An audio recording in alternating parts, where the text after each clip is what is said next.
Tácticas deshonestas de los llamados antimisioneros. No distinguir entre los escritos de los discípulos de Josué de Nazaret y la interpretación realizada posteriormente por la religión cristiana.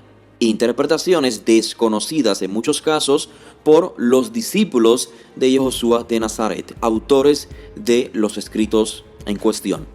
Debido a que, evidentemente, para el antimisionero, ningún texto mesianista del Tanaj se refiere a Josué de Nazaret, pues no tendrá dificultad alguna en desacreditar sin distinguir lo que proviene de los escritos de los primeros discípulos de aquello que proviene de la religión cristiana, religión desconocida por los primeros discípulos. Y esto lo hará totalmente conscientemente.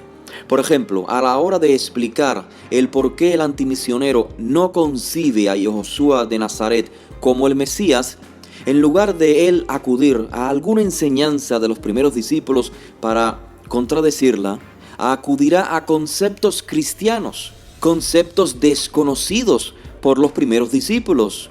Por ejemplo, el antimisionero dirá que él no cree que el Mesías es parte de un Dios trino, concepto desconocido por los primeros discípulos. Pero la realidad es que no ha respondido el antimisionero a la pregunta: ¿por qué no cree que Josué es el Mesías? Solo ha respondido por qué él no cree en la religión cristiana, religión en la cual ni Josué ni sus primeros discípulos creyeron.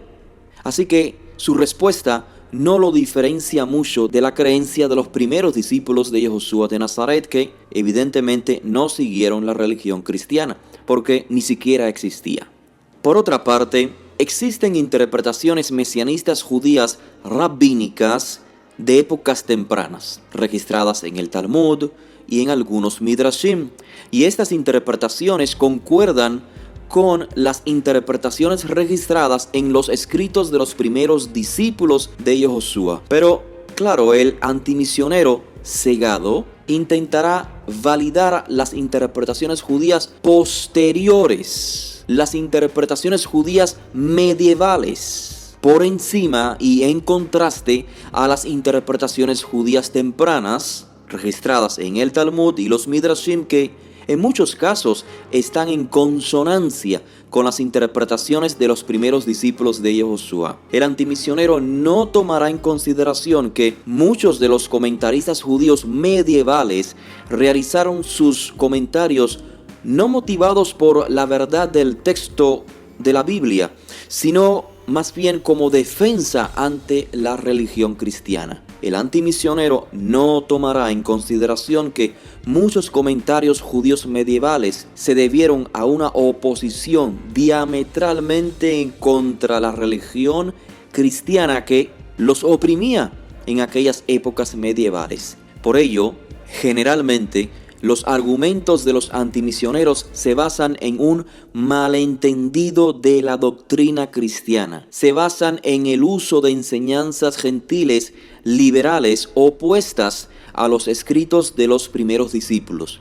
Por ejemplo, el concepto de la Trinidad y otros ejemplos similares, extraños para los autores de los escritos de los primeros discípulos. De manera que se hace evidente que el objetivo del antimisionero no es la búsqueda sincera de la verdad de algún texto, sino un intento de desacreditar la fe de un judío que crea que Josué es el Mesías, sin distinguir lo que escribieron los primeros discípulos y lo que años después interpretó la religión cristiana en una época que hizo mucho daño a nuestro pueblo judío. En fin, si un antimisionero siguiera lógicamente muchos de sus propios argumentos provenientes de un judaísmo medieval anticristiano, también estaría desacreditando las propias escrituras del Tanaj y ciertos pasajes de la literatura rabínica de contexto mesianista,